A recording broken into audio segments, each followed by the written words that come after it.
نحمده ونستعينه ونستغفره ونعوذ بالله من شرور أنفسنا ومن سيئات أعمالنا من يهده الله فلا مضل له ومن يضلل فلن تجد له وليا مرشدا أشهد أن لا إله إلا الله وحده لا شريك له وأشهد أن محمدا عبده ورسوله أرسله بالهدى ودين الحق ليظهره على الدين كله ولو كره المشركون اللهم صل على محمد وعلى آل محمد كما صليت على إبراهيم وعلى آل إبراهيم إنك حميد مجيد وبارك على محمد وعلى آل محمد كما باركت على إبراهيم وعلى آل إبراهيم إنك حميد مجيد أما بعد فإن خير الحديث كتاب الله وخير الهدي هدي محمد صلى الله عليه وسلم وشر الأمور محدثاتها وكل بدعة ضلالة يا أيها الذين آمنوا اتقوا الله حق تقاته ولا تموتن إلا وأنتم مسلمون أعوذ بالله من الشيطان الرجيم بسم الله الرحمن الرحيم اتل ما أوحي إليك من الكتاب إن الصلاة تنهى عن الفحشاء والمنكر ولذكر الله أكبر والله يعلم ما تصنعون.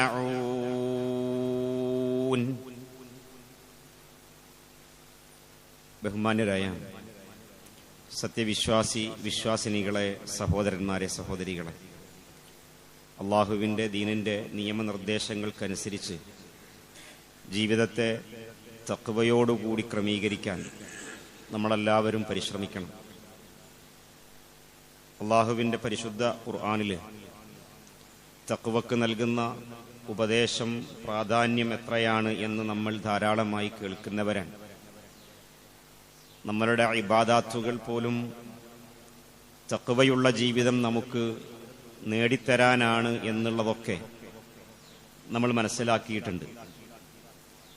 ഒരിക്കൽ പ്രവാചക തിരുമേനി സ്വല്ലല്ലാഹു അലൈഹി വസല്ലം അവിടുത്തെ അനുചരന്മാരോട് ചോദിച്ച ഒരു ചോദ്യം, ആ ചോദ്യവുമായി ബന്ധപ്പെട്ട് വന്നിട്ടുള്ള പാഠങ്ങൾ ധാരാളമായി നമ്മൾ കേട്ടിട്ടുണ്ടാവും. നമസ്കാരത്തെക്കുറിച്ച്, അതിൻ്റെ പ്രാധാന്യത്തെക്കുറിച്ച്, അതിൻ്റെ മഹത്വത്തെക്കുറിച്ചും അതിൻ്റെ ശ്രേഷ്ഠതയെക്കുറിച്ചുമൊക്കെയാണ് ആ ഒരു ചോദ്യത്തിലും ഉത്തരത്തിലുമുള്ളത്. ചോദ്യം ഇതാണ്: നിങ്ങളുടെ വീടിൻ്റെ ഓരത്തുകൂടി, ചാരത്തുകൂടി ഒരു നദി സദാ ഇങ്ങനെ സ്വച്ഛമായി ധാരാളമായ വെള്ളത്തോടുകൂടി നദി നല്ലവണ്ണം ഒഴുകിക്കൊണ്ടിരിക്കുന്നു. ആ ഒഴുകുന്ന നദിയിലെ വെള്ളത്തിലിറങ്ങി നിങ്ങളിൽ ഒരാൾ 5 നേരം കുളിക്കുകയാണെങ്കിൽ അയാളുടെ ശരീരത്തിൽ വല്ല അഴുക്കും ബാക്കിയാകുമോ എന്നുള്ളതാണ് റസൂലുള്ളാഹി സ്വല്ലല്ലാഹു അലൈഹി വസല്ലം ചോദിച്ച ചോദ്യം. അന്നേരം സ്വഹാബികൾ അതിന് പറഞ്ഞ മറുപടി നമുക്കറിയാം. ഇല്ല റസൂലേ, ഞങ്ങളിൽ അങ്ങനെ ചെയ്യുന്ന ഒരാളുടെയും ശരീരത്തിൽ ഒരഴുക്കും ബാക്കിയാകില്ല. എന്നിട്ട് നബി സല്ലല്ലാഹു അലൈഹി വസല്ലം അപ്പോൾ പറഞ്ഞ ഒരു ഉത്തരമുണ്ട്, അല്ലെങ്കിൽ പഠിപ്പിച്ചു കൊടുത്ത ഒരു അധ്യാപനമുണ്ട്. എങ്കിൽ നമസ്കാരം അതുപോലെയാണ്. 5 നേരം നമസ്കരിക്കുന്ന ഒരാളിൽ ഒരു ദറനും ബാക്കിയാവുകയില്ല, ഒരു അഴുക്കും ബാക്കിയാവുകയില്ല. അയാളുടെ ശരീരം ശുദ്ധിയാകും എന്നല്ലല്ലോ ആ പറഞ്ഞത്. നമസ്കരിച്ച് ശരീരം ശുദ്ധിയാക്കുന്ന ഒരു പ്രവണതയോ അല്ലെങ്കിൽ അങ്ങനെ ഒരു സംഭവമോ നമുക്കിടയിൽ ഇല്ലല്ലോ. നിസ്കരിച്ചാൽ അത് കുളിക്ക് ബദലായി, പകരമായി എന്നും നമ്മൾ ആരും മനസ്സിലാക്കുന്നില്ല. മറിച്ച് നമ്മൾക്കറിയാം, നബി സല്ലല്ലാഹു അലൈഹി വസല്ലമ പഠിപ്പിച്ചത് അയാളുടെ ശരീരത്തിൽ ഒരഴുക്കും ബാക്കിയാവുകയില്ല എന്നല്ല, അയാളുടെ മനസ്സ് പൂർണ്ണമായും എല്ലാ ഫഹ്ശാകളിൽ നിന്നും മുൻകറാത്തുകളിൽ നിന്നും എല്ലാ വേണ്ടാത്തരങ്ങളിൽ നിന്നും വിട്ടുനിൽക്കുന്ന മനസ്സും അങ്ങനെയുള്ള ഒരു ജീവിതവുമായിരിക്കും അയാളുടേത്. 5 സമയങ്ങളിൽ കൃത്യമായി നമസ്കരിക്കുന്നു. എന്നിട്ടും നമ്മുടെയൊക്കെ മനസ്സുകളിൽ നിന്ന്, നമ്മുടെയൊക്കെ ജീവിതത്തിൽ നിന്ന് ഒഴിച്ചുമാറ്റപ്പെടേണ്ട അഴുക്കുകൾ വൃത്തിയാകാത്ത വണ്ണം ഇപ്പോഴും കൊണ്ടു നടക്കുകയാണെങ്കിൽ നമ്മൾ നേരാവണ്ണം കുളിച്ചിട്ടില്ല എന്നതാകുന്നു, നേരാവണ്ണം നമസ്കരിച്ചിട്ടില്ല എന്നുള്ളതാകുന്നു. അഥവാ ഇതേ ഒരു പുഴയിൽ കയറി അല്ലെങ്കിൽ ഇറങ്ങി നമസ്കരിക്കുന്ന ഒരാൾ അഴുക്കുകൾ ശരീരത്തിൽ നിന്ന് നീക്കം ചെയ്യാൻ വേണ്ടതുപോലെയുള്ള ഒരു കുളിയുണ്ടല്ലോ, അങ്ങനെ കുളിച്ചിട്ടില്ല എങ്കിൽ അയാൾ 5 നേരം കുളിച്ചിട്ടും വലിയ കാര്യമൊന്നും ഉണ്ടാകില്ല. ഇതുപോലെ 5 നേരം നമസ്കരിച്ചിട്ടും ഒരു കാര്യവുമില്ലാത്ത വണ്ണമുള്ള നമസ്കാരമാണെങ്കിലോ അങ്ങനെ നമ്മുടെ നമസ്കാരങ്ങളാകരുത്. അതുകൊണ്ട് തന്നെ ഈ ഒരു ഇബാദത്തിനെ കുറിച്ച് ഇടക്കിടക്കൊക്കെ നമ്മുടെ മനസ്സുകളിലേക്ക് ഒരു ഓർമ്മപ്പെടുത്തലുകൾ അനിവാര്യമാണ്. പരിശുദ്ധ ഖുർആൻ സൂറത്തു അൽ അങ്കബൂത്തിലെ 45-ാമത്തെ ആയത്തിലൂടെ പഠിപ്പിക്കുന്നുണ്ട്, ഉത്ലു മാ ഊഹിയ ഇലൈക മിനൽ കിതാബ്. വേദഗ്രന്ഥത്തിൽ നിന്ന് താങ്കൾക്ക് വഹയായി നൽകപ്പെട്ടത് താങ്കൾ നബിയെ അവർക്ക് കേൾപ്പിച്ചു കൊടുക്ക്, ഓതി കേൾപ്പിച്ചു കൊടുക്ക്. അതിൽപ്പെട്ട പ്രധാനപ്പെട്ട കാര്യം ഇന്നസ്സലാത്ത തൻഹാ അനിൽ ഫഹ്ശാഇ വൽ മുൻകർ.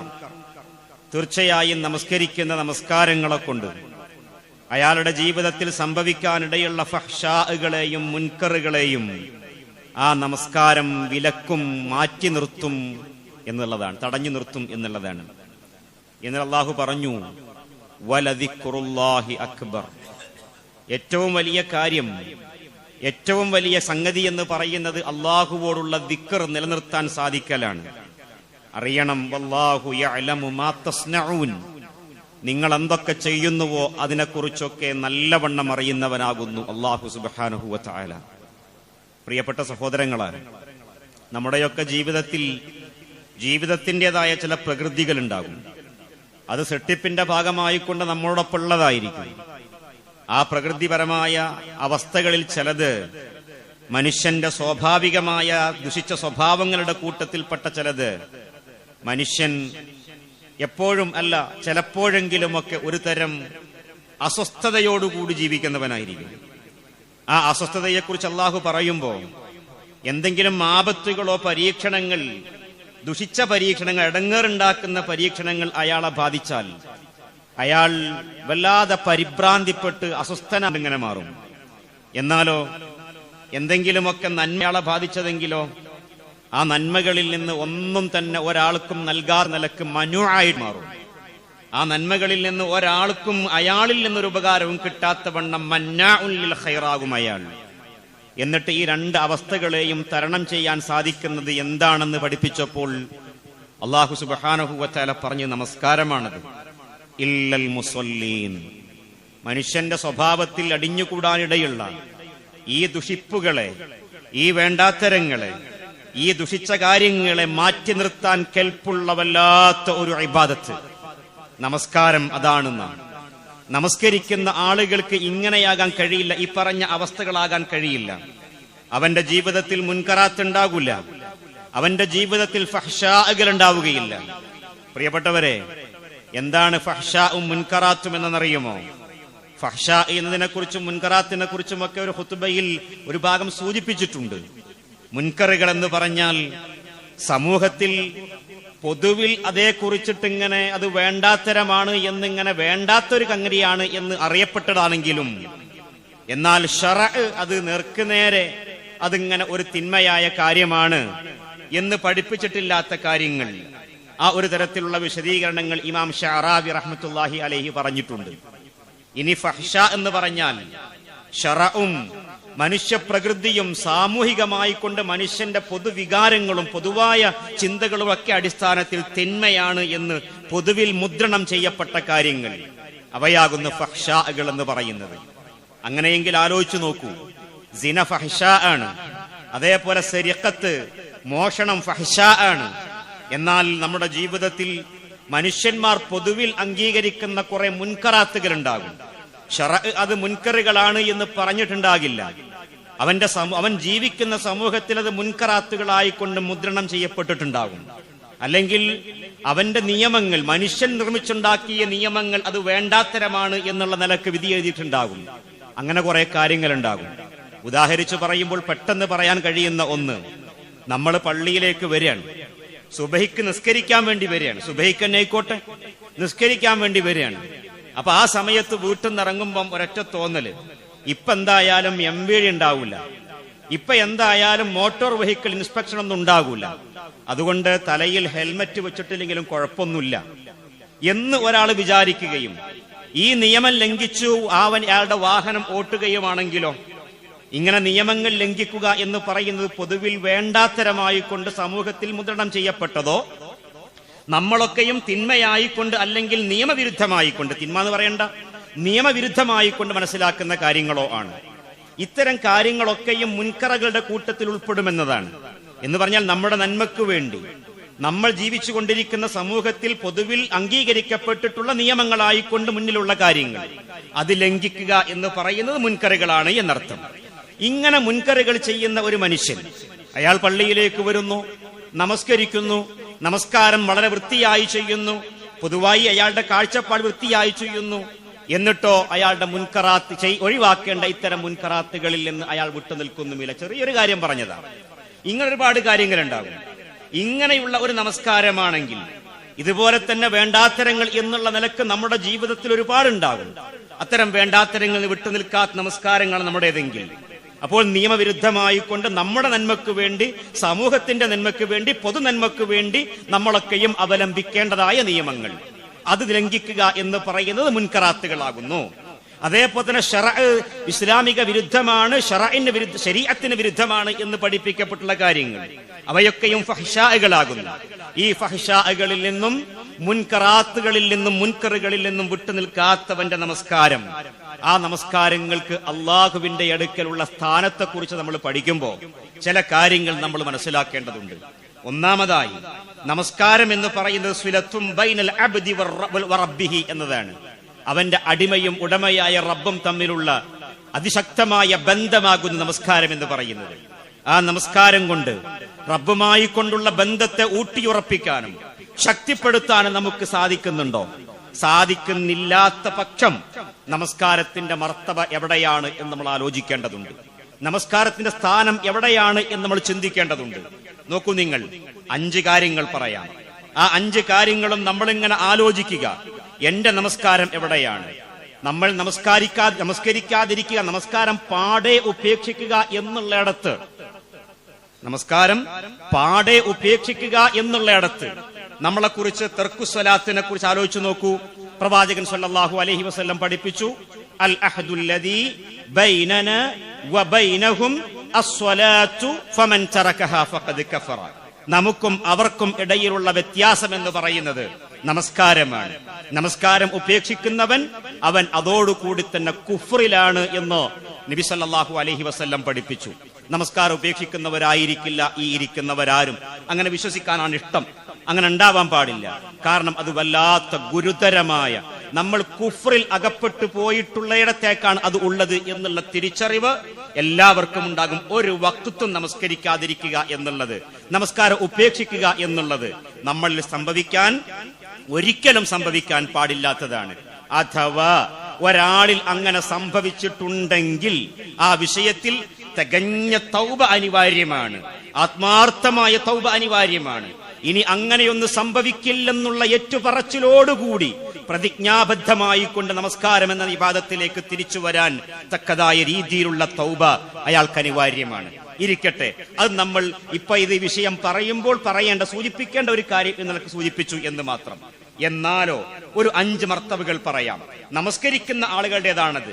ആ 5 മർത്തബകളിൽ എവിടെയാണ് നമ്മുടെ നമസ്കാരം ഉള്ളത് എന്ന് നമ്മൾ പരിശോധിച്ചിട്ട് എന്റെ നമസ്കാരം എവിടേക്ക് എത്തിക്കണം എന്ന് ചിന്തിക്കാൻ നമ്മൾ തയ്യാറാവുകയും നമ്മുടെ ഈമാന് കൊണ്ടും നമ്മുടെ അമല് കൊണ്ടും അങ്ങോട്ട് എത്തിക്കാൻ നമ്മൾ പരിശ്രമിക്കുകയും ചെയ്യുക.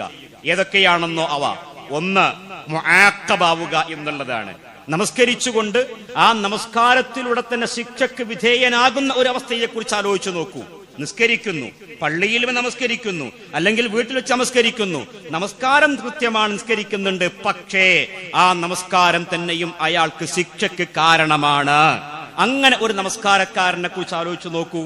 അതിൽ ഒന്നാം ഘട്ടത്തിൽ നിൽക്കുന്നത് ആരാന്നറിയോ? നിസ്കരിക്കുന്നുണ്ട്, അഖീദ ശരിയല്ല, നിസ്കരിക്കുന്നുണ്ട്, ശിർക്ക് കടന്നു വരുന്നു. കാരണം അയാളുടെ നമസ്കാരം സ്വീകാര്യമല്ലല്ലോ. നമസ്കാരത്തിലൂടെ തന്നെ നമസ്കരിച്ചിട്ടും അയാൾ ശിക്ഷയ്ക്ക് വിധേയനാണ് എന്നുള്ള നിലക്കാണ് അയാളുള്ളത്. പിന്നീട് അവിടെ നിന്ന് ഇങ്ങോട്ട് നമസ്കാരത്തിലേക്ക് തന്നെ വരിക, നമസ്കരിക്കുന്നു, അതോടൊപ്പം തന്നെ ഫഹ്ശാഅകളും മുൻകറാത്തുകളും ജീവിതത്തിലുണ്ട്, അയാളും ശിക്ഷിക്കപ്പെടുന്നവനാണ്. ഇനി നമസ്കരിക്കുന്ന ഒരാൾ തന്നെ ആ നമസ്കാരവുമായി ബന്ധപ്പെട്ട വിഷയങ്ങളിലേക്ക് വരിക. അയാൾ വുളു ചെയ്യുന്നു, വുളു ചെയ്യുമ്പോൾ ചെയ്യുന്ന വുളു നേർക്കുനേരെ ചെയ്തിട്ടില്ല, ഒരു ധൃതിപ്പെട്ട വുളുവാണ്. നിസ്കരിക്കാൻ വേണ്ടി വുളു ചെയ്ത ആ മനുഷ്യന്റെ വുളു എടുത്ത് കഴിഞ്ഞതിന് ശേഷം നോക്കിയപ്പോൾ ഇവിടെ നനഞ്ഞിട്ടില്ല. അത്ര ധൃതിയോടുകൂടി കാര്യങ്ങളൊന്നും നേരാവണ്ണം ചെയ്യാതെ വുളു ചെയ്തോ എന്ന് ചോദിച്ചാൽ ചെയ്തു എന്ന് വരുത്തി തീർക്കുന്ന വണ്ണം അയാൾ അത് ചെയ്തിട്ടുണ്ട് എങ്കിൽ അങ്ങനെയുള്ള വുളു മുതൽ നമസ്കാരത്തിലെ ഓരോ അംഗചലനങ്ങളെക്കുറിച്ചും ആലോചിക്കുമ്പോൾ അവയിലൊന്നും തന്നെയും റബ്ബ് സുബ്ഹാനഹു വ തആല പഠിപ്പിച്ചതുപോലെ, ആ പഠിപ്പിച്ചത് എങ്ങനെയാണ് എന്ന് നബി സല്ലല്ലാഹു അലൈഹി വസല്ലം കാണിച്ചു തന്നതുപോലെ അത് പഠിച്ച് നമസ്കരിക്കാൻ ശ്രദ്ധിച്ചിട്ടില്ല എങ്കിൽ അയാളുടെ നമസ്കാരം കൊണ്ട് ശിക്ഷിക്കപ്പെടുന്നവനാണ് എന്നുള്ളതാണ്. അതേപോലെ തന്നെ നമസ്കാരം കൊണ്ട് നേടിയെടുക്കേണ്ട നേട്ടങ്ങളും ഗുണങ്ങളും ജീവിതത്തിൽ ഉണ്ടാകേണ്ട മാറ്റങ്ങളും അയാൾക്ക് ഉണ്ടാക്കിയെടുക്കാൻ സാധിക്കുന്നില്ല എങ്കിൽ ആ നമസ്കാരം തന്നെയും അയാൾക്ക് ശിക്ഷയ്ക്ക് കാരണമാകുന്ന നമസ്കാരമാണ് എന്നുള്ളതാണ് നമ്മൾ ഒന്നാമതായി മനസ്സിലാക്കേണ്ടത്.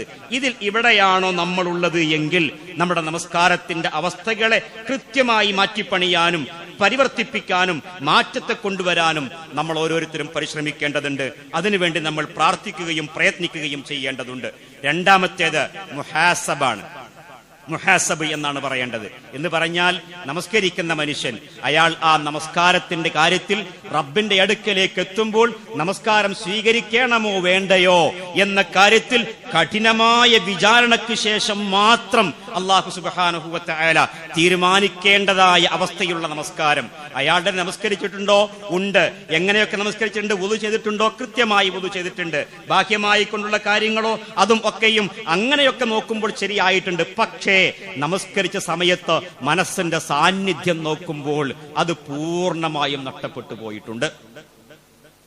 നിസ്കരിക്കാൻ വേണ്ടി നിന്നു, ആ മനുഷ്യൻ അല്ലാഹു അക്ബർ പറഞ്ഞപ്പോൾ ഒരു ഓർമ്മ മാത്രം നിസ്കരിക്കുകയാണെന്നുള്ളത്. പിന്നെ ചൊല്ലേണ്ട കാര്യങ്ങളൊക്കെ വഴിക്ക് വഴിയായി പഠിച്ചിട്ടുണ്ടല്ലോ, അതങ്ങനെ വന്നിട്ടുണ്ട്. അസ്സലാമു അലൈക്കും വറഹ്മത്തുള്ളാഹി എന്നും പറഞ്ഞ് സലാം വീട്ടിയപ്പോഴാണ് ഞാൻ നമസ്കാരത്തിലായിരുന്നല്ലോ എന്നുള്ള ബോധം അയാൾക്ക് തിരിച്ചു കിട്ടുന്നത്. ഇങ്ങനെ നിസ്കരിക്കുന്ന നമസ്കാരക്കാരുണ്ടാവും. ഖുശൂ തീരെയില്ലാത്ത, മനസാന്നിധ്യത്തിലേക്ക് എത്താത്ത വണ്ണം അങ്ങനെ ഒരു യാന്ത്രികമായി കൊണ്ട് കാര്യങ്ങൾ ചെയ്തുകൊണ്ടേയിരിക്കുന്ന ആളുകൾ. അങ്ങനെ നമസ്കരിക്കുന്ന നമസ്കാരത്തെക്കുറിച്ച് റബ്ബിന്റെ അടുക്കലേക്ക് എത്തുമ്പോൾ ഒരു ഉറപ്പില്ല. കാരണം ചില നമസ്കാരങ്ങളെ കുറിച്ച് അള്ളാഹുവിന്റെ അടുക്കലേക്ക് എത്തുമ്പോൾ പഴന്തുണി പോലെ, കീറത്തുണി പോലെ പരിഗണിക്കാതെ വലിച്ചെറിയപ്പെടുന്ന നിസ്കാരങ്ങൾ ഉണ്ടാകും എന്ന് നബി സല്ലല്ലാഹു അലൈഹി വസല്ലം പഠിപ്പിച്ചിട്ടുണ്ട്. എന്നിട്ട് റബ്ബിന്റെ കോടതിയിൽ കഠിനമായ വിചാരണയ്ക്ക് വിധേയമാക്കിയിട്ട് റബ്ബിന്റെ അടുക്കൽ നിന്ന് മാപ്പ് കിട്ടിയെങ്കിൽ മാത്രം രക്ഷപ്പെടാൻ സാധിക്കുന്ന രീതിയിൽ ഉള്ള ഒരു നമസ്കാരം, അത് ആകണോ നമ്മുടേത്? അല്ലല്ലോ, അങ്ങനെയാകാൻ പാടില്ല. ഇനി മൂന്നാമത്തെ ഒരു കാര്യമുണ്ട്, ഇതാണോ എന്ന് പരിശോധിക്കുക. ഇനി മൂന്നാമത്തതുണ്ട്, മുക്കഫറുൻ അൻഹു എന്നുള്ളതാണ്. എന്തായാലും റബ്ബിന്റെ അടുക്കൽ നിന്ന് അയാൾക്ക് അയാളുടെ നമസ്കാരം കൊണ്ട് കഫാറത്ത് കിട്ടിയിട്ടുണ്ട്. നമസ്കാരം അല്ലാഹു സുബ്ഹാനഹു വ തആല പ്രായശ്ചിത്തമായി സ്വീകരിച്ചിട്ടുണ്ട്. അങ്ങനെ ഒരു നമസ്കാരത്തെ കുറിച്ച് പറയുന്നുണ്ട്. അയാൾ നമസ്കാരത്തിന്റെ കാര്യം ശ്രദ്ധിച്ചിട്ടുണ്ട്. ഓരോ കാര്യങ്ങളും, അതിന്റെ അടക്കങ്ങൾ, അതിന്റെ ഒതുക്കങ്ങൾ, അതിന്റെ പരിധികൾ എല്ലാം മനസ്സിലാക്കി റുക്നുകളിൽ ഒരു ലോപവും വരുത്തിയിട്ടില്ല. ഓരോ റുക്നും കൃത്യമായി ചെയ്തിട്ടുണ്ട്. അങ്ങനെ നമസ്കരിച്ച നമസ്കാരക്കാരൻ അയാളുടെ ജീവിതത്തിൽ സംഭവിച്ചു പോയിട്ടുള്ള വീഴ്ചകൾ ഉണ്ടാകാം, നോട്ടപ്പശകൾ ഉണ്ടാകാം, അശ്രദ്ധകൾ ഉണ്ടാകാം. അക്കാര്യത്തിലൊക്കെയും ഈ നമസ്കാരം കൊണ്ട് തന്നെ അയാൾക്ക് കഫാറത്താണെന്ന മുക്കഫറുൻ അൻഹു, നമസ്കാരം കൊണ്ട് അത്തരം വീഴ്ചകൾ പൊറുക്കപ്പെട്ട മനുഷ്യനായിരിക്കും അയാൾ. ആ ഒരു മർത്തബയിലേക്കാണോ നമ്മൾ ഉണ്ടാകേണ്ടത്? അവിടെയാണോ നമ്മൾ ഉള്ളത് എന്ന് പരിശോധിക്കുകയും രണ്ട് മർത്തബകളിൽ നിന്ന് ആദ്യത്തേത് എന്തായാലും പറ്റൂലല്ലോ, നിസ്കരിക്കണു, ആ സമയം നമ്മൾ വൃത്തിയായി വിനിയോഗിച്ചിട്ടുണ്ട്. പക്ഷേ എന്നിട്ടും ആ നമസ്കാരം കൊണ്ട് ശിക്ഷിക്കപ്പെടുന്നൊരവസ്ഥ അതുണ്ടായിക്കൂടല്ലോ. അടുത്ത മർത്തബയിലേക്ക് എത്താൻ ശ്രമിക്കുകയും അല്ല അതും കഴിഞ്ഞ് തൊട്ടടുത്ത മർത്തബയിലേക്ക് ഉയരാൻ സാധിക്കുകയും ചെയ്യുന്നിടത്ത് നമുക്ക് എത്താൻ സാധിക്കണം. കഴിഞ്ഞില്ല. നാലാമത്തെ എന്താണെന്നറിയുമോ? മഹാനായ ഇബ്നുൽ ഖയ്യിം റഹ്മത്തുള്ളാഹി അലൈഹി നാലാമത്തെ മർത്തബകളെ കുറിച്ച് പറയുമ്പോൾ അയാൾ മുസാബാണ് എന്ന് പറയുന്നുണ്ട്. മുസാബ് എന്ന് പറഞ്ഞാൽ നമസ്കാരക്കാരനാണ് അയാൾ. ആ നമസ്കാരം കൊണ്ട് അയാൾക്ക് പ്രതിഫലവും ഉണ്ട് എന്നുള്ളതാണ്. പ്രതിഫലമുണ്ട്. ആ പ്രതിഫലം എന്തുകൊണ്ട് കിട്ടുന്നു എന്നറിയോ? നമസ്കാരത്തിൽ എല്ലാ ഹുക്കൂക്കുകളും അയാൾ പാലിച്ചിട്ടുണ്ട്. ഹുക്കൂക്ക് പാലിക്കുക എന്ന് പറഞ്ഞാൽ നിസ്കരിച്ച മനുഷ്യൻ നിസ്കാരം കൊണ്ട് അയാൾക്ക് നേടിയെടുക്കേണ്ട നേട്ടങ്ങൾ തന്റെ ജീവിതത്തിലുണ്ടോ എന്ന് പരിശോധിക്കുന്നു. നേരത്തെ പറഞ്ഞ മുൻകറാത്തുകൾ വിട്ടു നിൽക്കുന്നു, ഫഹ്ശാഅകൾ ജീവിതത്തിൽ ഉണ്ടാകുന്നില്ല, അതൊന്നും ഉണ്ടാവണില്ല. അയാൾ പൂർണ്ണമായിട്ടും ജീവിത വിശുദ്ധി കൈവരിക്കാൻ വേണ്ടി ശ്രമിച്ചുകൊണ്ടേയിരിക്കുന്നു. നിസ്കാരത്തിന്റെ അർക്കാനുകളുടെ കാര്യത്തിലും വാജിബാത്തുകളുടെ കാര്യത്തിലും സുന്നത്തുകൾ നിർബന്ധമായും പാലിക്കേണ്ട ഹുദൂദുകൾ എന്ന് പറയാം. അതേപോലെ നിസ്കാരത്തിന്റെ റുക്കുനുകൾ എന്ന് പറയാം. ചില ആൾക്കാർ നിസ്കരിക്കുമ്പോൾ റുക്കൂ പോലും പൂർത്തിയാക്കി നിസ്കരിക്കാത്ത മനുഷ്യന്മാരുണ്ടാകും. അങ്ങനെ ചില മദ്ഹബുകളൊക്കെ പറയുന്നുണ്ട് റുക്കോയിലേക്ക് പോയി എന്ന് വരുത്തി തീർത്തുന്ന രൂപത്തിലുള്ള നിസ്കാരക്കാരൊക്കെ ഉണ്ടാകും. അങ്ങനെയൊന്നുമല്ല. റുക്കോകളും സുജൂദുകളും ഒക്കെ പൂർത്തിയാക്കി ചെയ്ത് സുജൂദുകളിൽ 7 അവയവങ്ങൾ നിലത്തട്ടണമെന്നുണ്ടല്ലോ, ആ 7 അവയവങ്ങൾ പൂർണ്ണമായും നിലത്ത് സ്പർശിച്ചുകൊണ്ട് നിസ്കരിച്ച നിസ്കാരം, ഇങ്ങനെ ബാഹ്യമായും ആന്തരിക ഭാവങ്ങളും ഒക്കെ ഉൾച്ചേർന്ന് നിസ്കരിച്ച ഒരു മനുഷ്യൻ അയാൾ മുസാബുൻ അലൈഹി, ആ നമസ്കാരം കൊണ്ട് അയാൾ പ്രതിഫലത്തിന് അർഹനാണ് എന്നുള്ളതാണ് അയാളുടെ നമസ്കാരം. ഇങ്ങനെ 4 കാര്യങ്ങളുണ്ട്.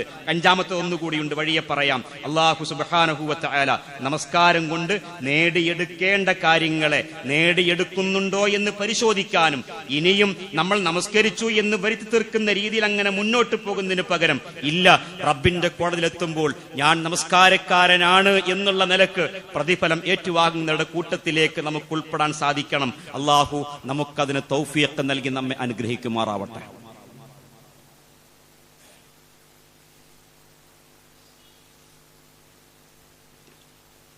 الحمدلله رب العالمين والعاقبة للمتقين ولا عدوان إلا على الظالمين المعتدين وصلى الله وسلم على نبينا محمد وآله وصحبه أجمعين أما بعد. ബഹുമാന്യരായ സഹോദരങ്ങളെ, അള്ളാഹുവിന്റെ വിധിവിലക്കുകൾക്കനുസരിച്ച് ജീവിതത്തെ ക്രമീകരിക്കാൻ നമ്മളെല്ലാവരും പരിശ്രമിക്കണമെന്ന് ഒരിക്കൽ കൂടി ഉണർത്തുകയാണ്. നമസ്കാരത്തിന്റെ മർത്തബകൾ മഹാനായ ഇബ്നുൽ ഖയ്യിം റഹ്മത്തുള്ളാഹി അലൈഹി ചില ഹദീസുകളുടെയൊക്കെ വെളിച്ചത്തിൽ, ഹദീസ് പ്രമാണമായി പറഞ്ഞതുകൊണ്ടാണ് നമ്മൾ ഈ ഖുതുബയുടെ ഭാഗമായി കൊണ്ട് കേൾപ്പിക്കുന്നത് കേട്ടോ, അതല്ലാതെ ഒരു പണ്ഡിത വചനം ഒരു തെളിവായി കൊണ്ട് ഉദ്ധരിക്കുകയല്ല. ഈ വിഷയത്തിൽ നബി സല്ലല്ലാഹു പരിശുദ്ധ ഖുർആന്റെ ആയത്തുകളും പ്രവാചക സല്ലല്ലാഹു അലൈഹി വസല്ലമയുടെ അധ്യാപനങ്ങളും വെച്ചുകൊണ്ട് നമ്മളതിങ്ങനെ വായിക്കുമ്പോൾ നമ്മുടെ നമസ്കാരം ഏത് തലത്തിലാണ് എന്ന് ചിന്തിക്കാൻ. 5ാമത്തേത് മുഖറബുൻ മിൻ റബ്ബിഹി എന്നുള്ളതാണ്. അപ്പോൾ മുആഖബാകാൻ ശിക്ഷിക്കപ്പെടാൻ പാടില്ല. അതേപോലെ തന്നെ കഠിനമായ വിചാരണയ്ക്ക് ശേഷം മാത്രം നിസ്കാരം സ്വീകരിക്കപ്പെട്ട് പ്രതിഫലം കിട്ടിയാലും പോരാ.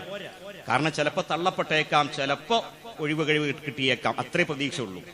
3ാമത്തേത് ആ വിഷയത്തിൽ പറഞ്ഞല്ലോ, നമ്മൾ മുസാബ് ആകുക എന്നുള്ളതാണ്, മുഹാസബ് ആവുക. അത് കഴിഞ്ഞാൽ പിന്നീട് വന്നിട്ടുള്ളത് അയാള് പിന്നീട് മുക്കഫറുൻ അൻഹു ആവുക എന്ന് പറഞ്ഞാൽ ചെറിയ ചെറിയ വീഴ്ചകളൊക്കെ വന്നിട്ടുണ്ട്, അതൊക്കെ പൊറുക്കപ്പെട്ട് നിസ്കാരത്തിനെ കഫാറത്താക്കി മാറ്റി കഫാറത്തായിക്കിട്ട് അനുഭവിക്കാൻ സാധിക്കുക എന്നുള്ളത്. 4ാമത്തെ നിസ്കാരത്തിന്റെ പേരിൽ അയാൾ മുസാബാവുക, പ്രതിഫലാർഹനാവുക എന്നുള്ളതാണ്. ഇനി 5ാമത്തേത് അയാൾ മുഖറബുൻ മിൻ റബ്ബിഹി, നിസ്കരിച്ചുകൊണ്ട്, അത് വല്ലാത്തൊരു പദവിയാണ്. നമസ്കരിച്ചുകൊണ്ട് റബ്ബിലേക്ക് മുഖറബാകാൻ സാധിക്കുന്ന വല്ലാത്തൊരു പദവി. അതാണ് നബി സല്ലല്ലാഹു അലൈഹി വസല്ലം പറഞ്ഞ ഇബാദത്തുകളിലെ ഇഹ്സാൻ എന്ന് പറയുന്നത്. ഇഹ്സാനെ കുറിച്ച് നബി സല്ലല്ലാഹു അലൈഹി വസല്ലം പറഞ്ഞല്ലോ. എന്താണ് ഇഹ്സാൻ എന്ന് ജിബ്രീൽ അലൈഹിസ്സലാത്തു വസ്സലാം ചോദിച്ചപ്പോൾ ആ ചോദ്യത്തിന് ഇഹ്സാൻ എന്ന് പറഞ്ഞാൽ അൻ തഅബുദല്ലാഹ കഅന്നക തറാഹു ഫഇൻ ലം തകുൻ തറാഹു ഫഇന്നഹു യറാക് എന്ന് പഠിപ്പിച്ചു. റബ്ബിനെ ഇബാദത്ത് ചെയ്യുമ്പോൾ റബ്ബിൻ തന്റെ മുൻപിലുണ്ട് എന്നതുപോലെ നിസ്കരിക്കുക, ഇബാദത്ത് ചെയ്യുക. റബ്ബിനെ കാണുന്നു എന്നതുപോലെ അവന്റെ ഇബാദത്ത്, നമസ്കാരം നിർവഹിക്കാൻ സാധിക്കുന്ന ഒരു നമസ്കാരക്കാരൻ. അയാൾ അങ്ങനെ നിസ്കരിക്കാൻ സാധിക്കുന്ന ഒരാൾ മുഖറബുൻ അൻഹു ആണെന്ന്, റബ്ബിലേക്ക് അത്രമേൽ സാമീപ്യം കിട്ടിയിട്ടുള്ള ഒരാളാണെന്ന്. അയാൾ അള്ളാഹുവിനെ കാണുന്നില്ലെങ്കിലും എന്റെ റബ്ബ് എന്നെ കാണുന്നുണ്ടല്ലോ എന്നുള്ള ബോധമാണ് അയാളിലുള്ളത് എന്നാണ്. ഇങ്ങനെ മുറാഖബ എന്ന് പറയുന്ന ആ ബോധം നമസ്കാരത്തിൽ നിലനിർത്താൻ സാധിക്കുകയും അങ്ങനെ റബ്ബിന്റെ മുൻപാകെ നിൽക്കുമ്പോൾ എന്റെ റബ്ബ് എന്റെ മുൻപിലുണ്ട് എന്നുള്ള തോന്നലോടുകൂടി തന്നെയും ആ നമസ്കാരത്തിൽ ഇടപെടാനും മുഴുകാനും സാധിക്കുന്ന ഒരു മഹത്വം, അത് നേടിയെടുക്കുന്നിടത്തേക്ക് നമ്മുടെ ജീവിതത്തിലെ നമസ്കാരം ഇങ്ങനെ മുന്നോട്ട് പോകുന്തോറും നമ്മുടെ വഫാത്തിന്റെ മുൻപായിട്ട് കുറച്ച് നമസ്കാരങ്ങളെങ്കിലും ആ ഒരു തലത്തിൽ നമുക്ക് നമസ്കരിക്കാൻ സാധിക്കണം. അതിനുവേണ്ടി പ്രയത്നിക്കണം, അതിനുവേണ്ടി പഠിക്കണം. നമസ്കാരത്തെക്കുറിച്ച് ഇപ്പോഴും നമ്മുടെ വിദ്യാഭ്യാസം എന്താ? നിസ്കരിക്കാൻ വേണ്ടിക്കൊണ്ട് നമ്മൾ 5ാം ക്ലാസ്സിലെ മദ്രസയിൽ പഠിച്ചപ്പോ, അല്ലെങ്കിൽ ഉസ്താദിന്റെ അടുക്കൽ നിന്ന് പഠിച്ചപ്പോ, അന്ന് പഠിപ്പിക്കപ്പെട്ട അല്ലെങ്കിൽ അന്ന് ഉസ്താദിന്റെ മുൻപാകെ ചൊല്ലി കേൾപ്പിക്കപ്പെട്ടപ്പോൾ ആ തെറ്റുകൾ സാരമില്ലെന്ന വണ്ണം അന്ന് ഉസ്താദ് മുണ്ടാതിരുന്നു. ആ തെറ്റ് ഇന്നും നമ്മൾ ആവർത്തിച്ചു കൊണ്ടിരിക്കുന്നു. അത് വജ്ജഹത്ത് ചെല്ലുമ്പോ മുതൽ പ്രാർത്ഥനകളിലെ ഓരോ ഭാഗങ്ങളും നിസ്കരിക്കുന്ന സമയത്തിൽ ആലോചിച്ച് നോക്കൂ. എന്റെ നമസ്കാരത്തിലെ ഇന്ന പ്രാർത്ഥന നീ ഒന്ന് ചൊല്ലി നോക്കൂ എന്ന് ഒന്നും വേണ്ട, നമ്മളെ പ്രിയപ്പെട്ടവരുടെ അല്ലെങ്കിൽ പ്രിയപ്പെട്ടവന്റെ മുൻപാകെ നമ്മളൊന്ന് കേൾപ്പിക്കാൻ. നീ ഒന്ന് കിതാബ് എടുത്തു വെക്ക്, പ്രാർത്ഥനയുടെ ബുക്ക് എടുത്തു വെക്ക്. ഞാൻ നിസ്കരിക്കുമ്പോൾ പ്രാർത്ഥിക്കുന്നത് വജ്ജഹത്ത് ചൊല്ലുന്നത് എങ്ങനെയാണ്? തെറ്റുണ്ടോ? അപാകതയുണ്ടോ? നോക്കണ്ടേ? നമ്മൾ ഇന്നേവരെ നോക്കാതെ ചിലപ്പോ വ അനമിനൽ മുസ്ലിമീൻ എന്നുള്ളത് വ അനമിനൽ മുശ്രിക്കീനൊക്കെ ആയിട്ടും മാറ്റിയും മറിച്ചും നിസ്കരിച്ചുകൊണ്ട് ശിർക്കന്മാരുടെ കൂട്ടത്തിൽ ആണ് ഞാനെന്ന് പറഞ്ഞുകൊണ്ടൊക്കെ നിസ്കരിക്കുന്ന നിസ്കാരക്കാരുണ്ടാകും. അതേപോലെ ഒരുപാട് അബദ്ധങ്ങളും വീഴ്ചകളും ഇത് പ്രാർത്ഥനയിൽ കടന്നു വരുന്നു. എന്താണ് പ്രാർത്ഥിക്കണതെന്ന് ആലോചിക്കണില്ല, അതിന് സാധിക്കുന്നില്ലാത്തവണ്ണം ഉള്ള ഒരു അവസ്ഥയാകുന്നതിന് പകരം നമ്മളിങ്ങനെ ഈ നമസ്കാരത്തിൽ ഒരു വീഴ്ചകളെ പരിഹരിച്ചുകൊണ്ടൊരു അപ്ഡേഷൻ എന്ന് പറയുമല്ലോ, അതുണ്ടാവണം. പുതുക്കുക എന്ന് പറഞ്ഞാൽ പോരായ്മകൾ പുതുക്കുക എന്നർത്ഥത്തിലാണ് പറഞ്ഞിട്ടുള്ളത്. അങ്ങനെ നമ്മുടെ ഈ ഇബാദത്തിനെ വേണ്ടവണ്ണം പുതുക്കി കൊണ്ടുപോകാൻ, വീഴ്ചകളെ പുതുക്കി കൊണ്ടുപോകാൻ, വീഴ്ചകളെ പുതുക്കുക എന്ന് പറഞ്ഞാൽ വീഴ്ചകളെ പരിഹരിച്ച് പുതുക്കി കൊണ്ടുപോകാൻ, നല്ല രീതിയിൽ ആക്കി തീർക്കാൻ നമ്മൾ പരിശ്രമിക്കുന്നിടത്ത് നമുക്ക് നമസ്കാരം കൊണ്ട് മുഖറബുൻ അൻഹു ആകാൻ സാധിക്കും. അല്ലാഹു സുബ്ഹാനഹു വ തആല അങ്ങനെ റബ്ബിലേക്ക് മുഖറബുൻ മിൻ റബ്ബിഹി, റബ്ബിലേക്ക് തഖർറുബ് ആകാൻ സാധിക്കുന്ന, റബ്ബിലേക്ക് അടുപ്പം ഉണ്ടാക്കിയെടുക്കാൻ സാധിക്കുന്ന, സാമീപ്യം സിദ്ധിക്കാൻ സാധിക്കുന്ന തരത്തിലേക്ക് നമ്മുടെ ഈ ഇബാദത്തിനെ നമുക്ക് നിർവഹിക്കാൻ സാധിക്കണം. അല്ലാഹു സുബ്ഹാനഹു വ തആല നമുക്കതിന് തൗഫീഖ് നൽകി അനുഗ്രഹിക്കുമാറാവട്ടെ. പ്രിയപ്പെട്ട സഹോദരങ്ങളെ, ഈ ഒരു കാര്യം, പ്രധാനപ്പെട്ട ഒരു കാര്യം പറയാനുണ്ട്. നമ്മൾ പള്ളിയിരിക്കുന്ന സമയത്ത് ഇവിടെ ഇരിക്കുന്ന ആളുകൾക്ക് ഖത്തീബിനോട് സംസാരിക്കാം. അതിന് ഇസ്ലാമിക ശരീഅത്തിൽ തെളിവുണ്ട്.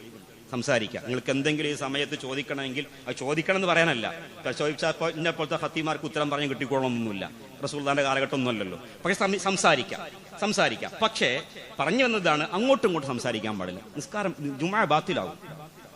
അതുകൊണ്ട് അക്കാര്യം ശ്രദ്ധിക്കണം നമ്മൾ. അതൊരു ആക്ഷൻ കൊണ്ടാണെങ്കിലും ശരി, ഒരു സംസാരം കൊണ്ടാണെങ്കിലും ശരി, അത് കൃത്യമായി ഹദീസിൽ വന്നതാണ് എന്നുള്ള ഒരു ബോധം നമുക്കെല്ലാവർക്കും ഉണ്ടാകണം. അത് അറിയാത്തത് കൊണ്ടോ അറിവില്ലായ്മ കൊണ്ടോ ആണ് എങ്കിൽ നമ്മൾ അക്കാര്യം തിരുത്തണം എന്നുകൂടിയാണ് സൂചിപ്പിക്കാനുള്ളത്. അല്ലാഹു സുബ്ഹാനഹു വ തആല നമ്മുടെ പോരായ്മകൾ നമുക്കെല്ലാവർക്കും മാപ്പ് നൽകി അനുഗ്രഹിക്കുമാറാവട്ടെ. നമ്മുടെ ഇബാദത്തുകൾ സ്വീകരിക്കുകയും റബ്ബിന്റെ അടുക്കലേക്ക് സാമീപ്യത്തിന് സിദ്ധിക്കുന്ന രീതിയിൽ അതിനെ നിർവഹിക്കാനുള്ള തൗഫീഖിലേക്ക് അല്ലാഹു നമ്മളെ എത്തിക്കുമാറാവട്ടെ. اللهم اغفر للمؤمنين والمؤمنات والمسلمين والمسلمات الأحياء منهم والأموات إنك مجيب الدعوات يا قاضي الحاجات. اللهم أجرنا من النار، اللهم أجرنا من النار، اللهم أجرنا من النار. ربنا آتنا في الدنيا حسنة وفي الآخرة حسنة وقنا عذاب النار. ربنا تقبل منا إنك أنت السميع العليم وتب علينا إنك أنت التواب الرحيم واغفر لنا يا غافر المذنبين والحمد لله رب العالمين.